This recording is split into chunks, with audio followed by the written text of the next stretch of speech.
নতুন সরকার সে তার প্রতিশ্রুতি কতটা পূরণ করতে পারছে বা পারছে না সেই প্রশ্নে তাদেরকে কিছুটা সময় দেওয়ারও বিষয় আছে। পুনর্বাসনের ব্যবস্থা না করে কাউকে কোনো জায়গা থেকে উচ্ছেদ করা এটা আমরা মানব না। সাধারণ মানুষের রুটি রুজির ওপর আক্রমণ আসছে। আমরা জানি যে এক পরোটা বিক্রেতা, তার ব্যবসা লাটে ওঠার জোগাড় হয়েছে। তৃণমূল কংগ্রেসের সীমাহীন দুর্নীতি, অত্যাচার, লুটপাট, জঙ্গলরাজ, এই গোটাটার বিরুদ্ধে দাঁড়িয়ে মানুষের ক্ষোভের বহিঃপ্রকাশ ঘটেছে। মমতা ব্যানার্জির এটা পুরনো রোগ। মমতা ব্যানার্জি হেরে গেলেই, যখন উনি হেরে যেতেন তখন উনি সাইন্টিফিক রিগিং টিগিং বলতেন, এখন ইভিএমের দিকে আঙুল তুলেছেন। আপনি রাস্তাঘাটে যেখানে খুশি যান, টিভি মিডিয়া ছাড়া তৃণমূল কংগ্রেসকে কোথাও খুঁজে পাবেন না। এখন তৃণমূল কংগ্রেস দলটা জাস্ট উধাও হয়ে গেছে। মমতা ব্যানার্জি না আসলে প্রাক্তন শব্দ হয়ে যাওয়া, এইটাকে উনি খুব একটা পছন্দ করেন না। মানে উনি জানেন উনি প্রাক্তনদের প্রতি কীভাবে অসম্মান করেছেন। যেহেতু উনি জানেন যে উনি প্রাক্তনদের প্রতি কীভাবে অসম্মান করেছেন, তাই ওনার এখন প্রাক্তন হতে ভীষণ ভয় করছে। বিজেপি সরকার নিজেদের সরকার গঠন করতে চলেছে। রাজ্য রাজনীতিতে দীর্ঘদিন পরে যে এত বড় পরিবর্তন আসছে, সেই পরিবর্তনটাকে আপনারা কিভাবে দেখছেন? দেখুন, এই গোটা নির্বাচনে আসলে তৃণমূল কংগ্রেসের সীমাহীন দুর্নীতি, অত্যাচার, লুটপাট, জঙ্গলরাজ, এই গোটাটার বিরুদ্ধে দাঁড়িয়ে মানুষের ক্ষোভের বহিঃপ্রকাশ ঘটেছে। নতুন সরকার আসছে, নতুন দলের সরকার আসছে।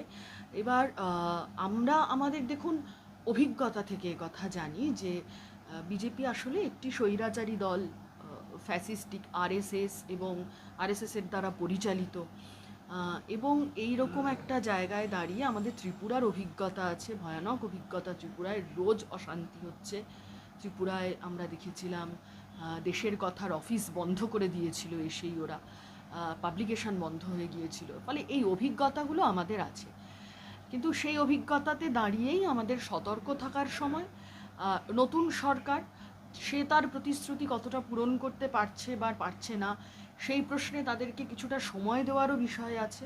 সময় যেমন দেব, তেমনই তার সাথে আমরা এটাও দেখছি পশ্চিমবঙ্গের ক্ষেত্রে বুলডোজার রাজনীতি আমাদের পশ্চিমবঙ্গের ক্ষেত্রে শুরু করার একটা প্রবল চেষ্টা শুরু হয়ে গিয়েছে। এগুলোর বিরুদ্ধে দাঁড়িয়েও আমাদের কথা বলতে হবে, আমাদের মুখ খুলতে হবে। মমতা ব্যানার্জি ভোটের ফলাফল প্রকাশ হওয়ার পর তিনি সেই ভোটের ফলাফল নিয়ে প্রশ্ন তুলছেন। বহু মহলে এবং সোশ্যাল মিডিয়ায় দেখা যাচ্ছে যে তারা এটা নিয়ে আইনি পদক্ষেপ নিতে চলেছেন। তো এই বিষয়টাকে আপনারা ঠিক কিভাবে দেখছেন? মমতা ব্যানার্জির এটা পুরনো রোগ। মমতা ব্যানার্জি হেরে গেলেই উনি আমাদের রেজিমে, মানে আমাদের বামফ্রন্টের রেজিম যখন ছিল তখন যখন উনি হেরে যেতেন তখন উনি সাইন্টিফিক রিগিং টিগিং বলতেন, এখন ইভিএমের দিকে আঙুল তুলেছেন, গোটা প্রসিডিওরটার দিকে আঙুল তুলেছেন। এবং গোটা প্রসিডিওরটাই যদি ভুল হয় তাহলে কি ঘটনাটা এরকম হতো? 88 না 79 এরকম কিছু একটা সংখ্যা রয়েছে ওনাদের এখন। এই এতজন এমএলএ তাহলে কি তারা শপথ নিতে যাবেন না? এইটা তো নিশ্চিত করতে হবে আগে যে সেই শপথ নিতে যাবেন কি যাবেন না। যদি ভোটিং প্রসিডিওরটা গোটাটা ভুল হয় তাহলে তো তার দলের যারা জিতেছেন তারাও এই ভুল প্রসিডিওরের মাধ্যমে এসছেন, এটাও স্বীকার করতে হবে। তাহলে আমরা জানি না এই প্রশ্নে উনি কী বলছেন। আমার একটা কথা মনে হয়েছে ওনার এই গোটা আচার আচরণ দেখে, যে দেখুন ওনাদের দলটা তো এখন আসলে তাসের ঘরের মতন ভেঙে যাচ্ছে। আমরা পাড়ায় পাড়ায় দেখছি বিজেপি হয়ে যাচ্ছে তৃণমূল কংগ্রেসের লোকেরা। আমরা তৃণমূল কংগ্রেসের বিভিন্ন স্তরের নেতা যারা মিডিয়ার তে পরিচিত ছিলেন, এমএলএ ছিলেন, এমপি ছিলেন বিভিন্ন সময়, আমরা দেখছি দেব থেকে শুরু করে রাজ চক্রবর্তী, এরকম বিভিন্ন লোকজন হতে পারেন, তারা রাজনীতি ছাড়ার কথা বলছেন, রাজনীতি থেকে দূরে থাকার কথা বলছেন। কেউ কেউ হচ্ছে যে সরাসরি দলের অভ্যন্তরে কী কী গণ্ডগোল ছিল সেগুলো নিয়ে মিডিয়াতে প্রশ্ন তোলা শুরু করেছেন, কথা বলা শুরু করেছেন। এবং কাউকে কাউকে দেখছি তৃণমূল নেতাদের বিজেপির প্রশস্তি করছে। ফলে সেরকম জায়গায় দাঁড়িয়ে একটা বোধহয় একটা ভীষণ রকমের মরিয়া প্রচেষ্টা মনে হয়েছে এই পদত্যাগ না করতে চাওয়া, ভোটিং প্রসিডিওরের দিকে আঙুল তোলা, এই সবটাকে নিয়ে একটা মনে হয়েছে একটা মরিয়া প্রচেষ্টা নিজের দলটাকে ধরে রাখার। কিন্তু ওনার দল উনি ধরে রাখতে পারবেন না। যেরকম মানে ভাবে দল তৈরি করেছেন তাতে তাসের ঘরের মতন এ ঘর ভেঙে পড়বেই, এ দল ভেঙে পড়বেই, এ ভেঙে পড়া শুরু হয়ে গেছে। আপনি রাস্তাঘাটে যেখানে খুশি যান, টিভি মিডিয়া ছাড়া তৃণমূল কংগ্রেসকে কোথাও খুঁজে পাবেন না। এখন তৃণমূল কংগ্রেস দলটা জাস্ট উধাও হয়ে গেছে। এতগুলো সিট জিতেও তৃণমূল কংগ্রেস দলটা জাস্ট উধাও হয়ে গেছে। আমরা এটাই বলছি তাই যে এইটাকে আসলে আলাদা করে দেখার কিছু নেই। এ প্রশ্নে আরেকটা কথা বলার, যদি আদারওয়েজ একটু দেখি, তাহলে আমরা দেখেছি যে তৃণমূল কংগ্রেস কিভাবে বিভিন্ন সময় কাউন্টিংয়ের হলে 2 নম্বরই করেছে, জোর করে কাউন্টিং দখল করেছে। ফলে এই অভিজ্ঞতাগুলো ওনাদের আছে, ওনারা বলতে পারবেন যে সত্যি এরকম কিছু হয়েছে কিনা। তবে আমাদের মনে হয় যে সবটাই আসলে দলকে ভাসিয়ে রাখার একটা প্রচেষ্টা। দিদি বলছি, এই মুহূর্তে রাজ্য রাজনীতিতে যেসব ঘটনা ঘটছে তার ফলে কি মানুষের মানে জনসাধারণের মনে কি কোথাও গিয়ে একটা সংশয় বা দ্বিধা তৈরি হচ্ছে? এতটা বলার বিষয় এখনও তৈরি হয়নি, বলার মতন সময় এখনও এতটা আসেনি। বেসিক্যালি বিজেপি সরকারের এখন সরকার তৈরি হয়নি এখনও পর্যন্ত, বোধহয় আগামীকাল শপথ নেবে। তার আগে পর্যন্ত এখন আমরা এমন একটা অবস্থায় রয়েছি, বিজেপির পক্ষ থেকে কিছু ঘটনা ঘটছে, কিন্তু আমরা অন্য একটা জিনিস দেখছি যে এই যে এত হম্বিতম্বি বিজেপির নেতাদের পক্ষ থেকে শুনতে পাচ্ছি, এই যে আমরা শুনছি যে শ্রমিক ভট্টাচার্য বারবার বলছেন যে এটা করা যাবে না, ওটা করা যাবে না, কিন্তু তারপরেও তো দেখুন দোকানপাতি ভাঙছে। নিউ মার্কেটে আজকে আমাদের মিছিল আছে, হ্যাঁ, সাধারণ মানুষের রুটি রুজির ওপর আক্রমণ আসছে। আমরা জানি যে এক পরোটা বিক্রেতা, তার ব্যবসা লাটে ওঠার জোগাড় হয়েছে। আমরা জানি যে নিউ মার্কেটে একের পর এক দোকানে হামলা হয়েছে। তৃণমূল অফিস প্রথমে ভাঙা হলো এবং তারপর দাঁড়িয়ে একটার পর একটা দোকানের ওপরেও হামলা হলো, আমরা দেখলাম।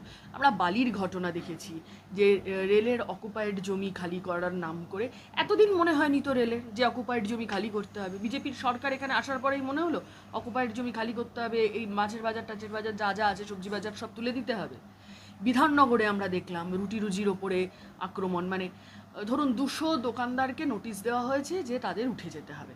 আমার কথা হচ্ছে যে যখন রাজ্যে একটা সরকার নেই, তখন দাঁড়িয়ে কেন্দ্রীয় সরকারের একটা মঞ্চকে এই ধরনের ঘোষণা বারবার করছে কেন? এটা ইন্টারিম পিরিয়ডের মধ্যে আমরা আছি, একটা ভোট শেষ হয়েছে, নতুন সরকার তৈরি হবে, তার মধ্যবর্তী সময়ে দাঁড়িয়ে এই ধরনের যে নোটিফিকেশানগুলো আসছে, এটা কেন আসছে?